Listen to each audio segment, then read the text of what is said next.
नमस्कार, मैं अर्चना शर्मा। चढ़ती कला टाइम टीवी देख रहे सभी दर्शकों का स्वागत करती हूं। आप देख रहे हैं हरियाणा के समाचार। समाचारों की शुरुआत से पहले एक नजर आज की मुख्य सुर्खियों पर।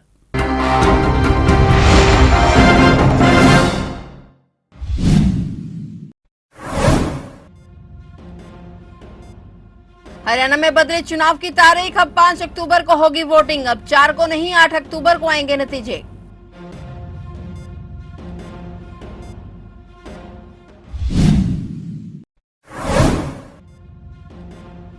आज दिल्ली में हरियाणा बीजेपी की अहम बैठक। आज लग सकती है उम्मीदवारों के नामों पर मोहर। बैठक के बाद भाजपा की आज पहली सूची आने की संभावना।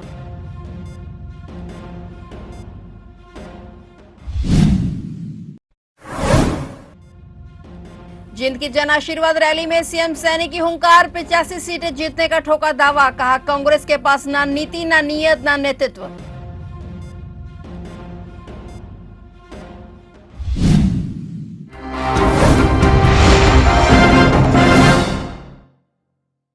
और अब समाचार विस्तार से।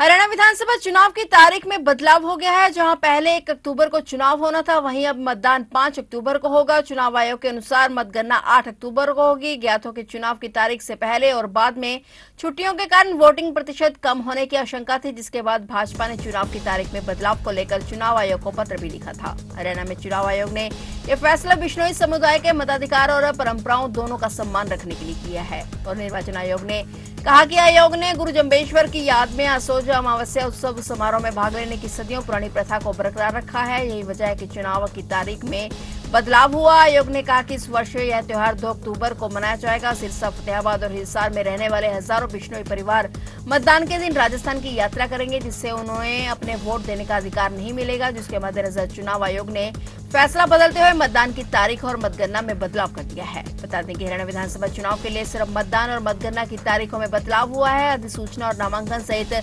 नामांकन की जांच और नाम वापसी की तारीख वैसे ही रहेगी जैसे पहले थी। प्रदेश में चुनाव के लिए अधिसूचना 5 सितंबर को जारी की जाएगी। वहीं नामांकन की तिथि 12 सितंबर, नामांकन की जांच की तारीख 13 सितंबर और नाम वापसी की तारीख 16 सितंबर है।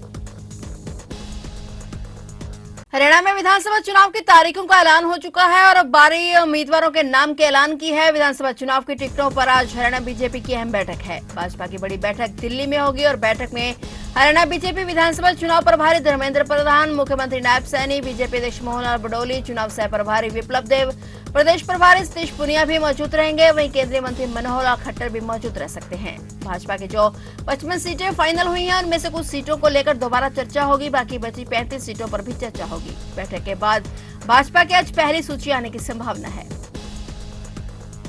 आज जींद में जन आशीर्वाद रैली का आयोजन किया गया, जहां सीएम नायब सैनी सहित तमाम नेताओं ने शिरकत की। इस मौके पर जन आशीर्वाद रैली में अपने संबोधन में सीएम नायब सैनी ने 75 पार के नारे को भी लांघा। उन्होंने विधानसभा चुनाव को लेकर हरियाणा की 90 विधानसभा सीटों में से 85 सीटें लाने का दावा ठोका है। उन्होंने कहा कि बीजेपी डरती नहीं, हम रात के समय भी चुनाव करवाने के लिए तैयार हैं। उन्होंने कहा कि 56 दिनों में मैंने ऐतिहासिक फैसले लिए और हुड्डा 10 साल का हिसाब मांग रहे हैं। उनके हिसाब सुनते सुनते हालत खराब हो जाएगी, इसलिए मैं 56 दिन का हिसाब दे रहा हूं। सीएम सैनी ने कहा कि कांग्रेस के पास ना नीति, ना नीयत और ना नेतृत्व है। विधानसभा चुनावों के मद्देनजर सीएम ने आज जींद की जन आशीर्वाद रैली में चुनावों को लेकर हुंकार भरी। हरियाणा में विधानसभा चुनाव से पहले भारतीय जनता पार्टी को एक बड़ी मजबूती मिली है। जींद में आज जन आशीर्वाद रैली में 3 विधायकों के साथ एक महिला मेयर बीजेपी में शामिल हो गई हैं। बाला की मेयर शक्ति रानी के बीजेपी में शामिल होने से जहां बीजेपी को एक मजबूत ब्राह्मण महिला नेता मिली है, वहीं उन्होंने विधानसभा चुनाव के लिए भी एक सशक्त उम्मीदवार भी मिल गया है। शक्ति रानी हरियाणा जन चेतना पार्टी के प्रमुख विनोद शर्मा की पत्नी है। माना जा रहा है कि बीजेपी में शामिल होने के बाद वे अम्बाला शहर या फिर कालका विधानसभा से चुनावी मैदान में उतर सकती हैं। हालांकि वे किस सीट से चुनावी मैदान में उतरेंगी, इसका फैसला तो आने वाला समय में ही होगा, लेकिन फिलहाल इतना माना जा रहा है कि शक्ति रानी शर्मा के रूप में बीजेपी को उत्तर भारत में एक मजबूत ब्राह्मण महिला नेता मिल गई हैं। जिनमें आयोजित बीजेपी की जन आशीर्वाद रैली में रामकुमार गौतम, जोगीराम सिहाग और अनूप धानक भी बीजेपी में शामिल हो गए। मुख्यमंत्री नायब सिंह सैनी के अलावा बीजेपी के हरियाणा के चुनाव सह प्रभारी विप्लव देवर और पार्टी के प्रदेश अध्यक्ष मोहनलाल बडोली ने सभी को बीजेपी में शामिल कराया। हरियाणा के अलग अलग इलाकों के इन दिग्गज नेताओं के बीजेपी में शामिल होने से प्रदेश की राजनीति में खलबली मच गई है।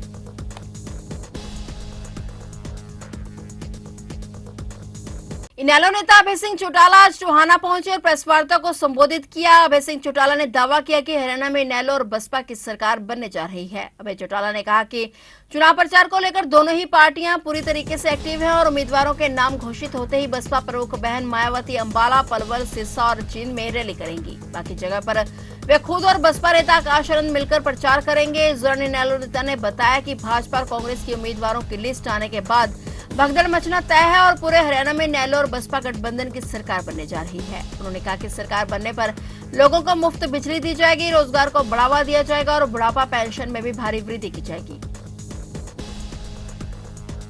उपमंडल के गांव बिज्जूवाली, मसीता और गोविंदगढ़ में जजपा से घोषित उम्मीदवार दिग्विजय सिंह चौटाला द्वारा एक संस्था के नाम पर हाल ही में स्थापित करवाई गई ई लाइब्रेरी को लेकर राजनीतिक बवाल मचा हुआ है। शिकायत मिलने पर चुनाव अधिकारी ने जांच करवाई और अब इस संबंध में आचार संहिता के उल्लंघन को लेकर दिग्विजय सिंह चौटाला को नोटिस जारी किया गया है। नोटिस में लिखा गया है कि ग्राम बिज्जूवाली में 24 अगस्त को बिना पंचायत या खंड विकास अधिकारी की अनुमति के दिग्विजय सिंह चौटाला ने गाँव में ई लाइब्रेरी का उद्घाटन किया। लाइब्रेरी में अनेक प्रकार का सामान लगाया गया और इस संबंध में जांच अधिकारी की रिपोर्ट के बाद दिग्विजय सिंह चौटाला को आचार संहिता के उल्लंघन का नोटिस जारी कर 48 घंटे में स्पष्टीकरण मांगा गया है। इसके अलावा गांव मसीता और गोविंदगढ़ में भी ई लाइब्रेरी बनाई गई और इसके बाहर बड़े बड़े बोर्ड लगाए गए। इन बोर्डों को लेकर भी नोटिस में स्पष्टीकरण मांगा गया है।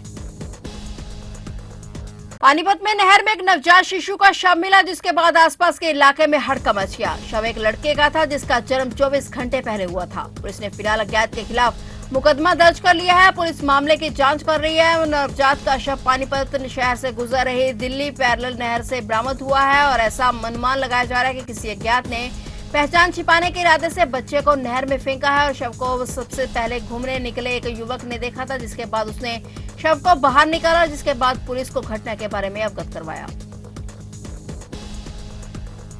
चुनाव आयोग द्वारा प्रदेश में मतदान की तारीख बदले जाने के फैसले पर कृषि मंत्री कंवरपाल गुर्जर ने चुनाव आयोग के फैसले का स्वागत किया। इस दौरान कृषि मंत्री कंवरपाल गुर्जर ने दावा किया कि तीसरी बार भी प्रदेश में भाजपा सरकार बनने जा रही है। उन्होंने कहा कि जनता ही मालिक होती है और जनता के आशीर्वाद से ही 2014 और 2019 में सरकार बनी और इस बार भी जनता के अपार जन समर्थन से भारतीय जनता पार्टी की सरकार बनने जा रही है। दरअसल जगाधरी के पंजेटो गांव में कश्यप समाज की तरफ से एक विशाल सम्मेलन का आयोजन किया गया और कार्यक्रम में हरियाणा के कृषि मंत्री कंवरपाल गुर्जर ने मुख्य अतिथि के रूप में शिरकत की और इस दौरान उन्होंने मीडिया के साथ बात करते हुए चुनाव आयोग के फैसले का स्वागत किया। अक्टूबर रखी गई है डेट उसकी। मैं समझता हूँ उस समय एक समस्या रही थी। उस समस्या थी कि कुछ लोगों ने उस समय प्रश्न उठाया था कि लगातार ज्यादा छुट्टियां और ऐसे में मतदान प्रभावित हो सकता है। तो मेरा ख्याल है केवल यही कारण था कि मतदान प्रभावित होता। मैं समझता हूँ कि कोई भी चुनाव आयोग है जो है वो भी यही चाहता है कि भाई मतदान ज्यादा से ज्यादा होना चाहिए और मैं समझता हूँ लोकतंत्र के लिए जरूरी भी है। तो मेरा ख्याल है कि उस सारे को देखते चुनाव आयोग ने कोई फैसला लिया होगा तो मैं उसका स्वागत करता हूँ। जनता में बहुत बड़ा समर्थन हमें मिल रहा है। हम जनता के आभारी हैं इसके लिए और जिस ईमानदारी के साथ सरकार ने काम किया। हमारे से पहले आम आदमी ये बात करता था कि उस इलाके में काम होगा, वो लोग नौकरी लग सका, हम नौकरी नहीं लग सकते। आज किसी को इस प्रकार का नहीं। अगर मेरा बच्चा काबिल है तो मुझे पता है कि मेरे बच्चे की नौकरी लगेगी तो मैं कॉन्फिडेंस है। यमुनानगर जिले की छछरौली अनाज मंडी में कांग्रेस के दिग्गज नेता कुमारी शैलजा ने एक विशाल जनसभा को संबोधित किया, जहां उन्होंने अकरम खान की तारीफों के पुल बांधे तो हरियाणा के नायब सैनी सरकार और दलितों को लेकर दिए बयान पर तीखा पलटवार भी किया। चुनाव की तारीख बदलने पर शैलजा ने बीजेपी को निशाने पर लिया और कहा कि जो 10 साल की रेस नहीं जीत पाए वो 5 दिन में क्या करेंगे। इस दौरान उन्होंने कई मुद्दों को लेकर भाजपा सरकार को घेरने की कोशिश की।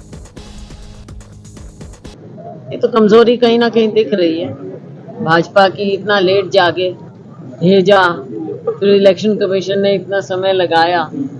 इनको क्या लगता है जो लंबी रेस 10 साल की रेस नहीं जीत पाए तो वो 5 दिन में क्या करेंगे?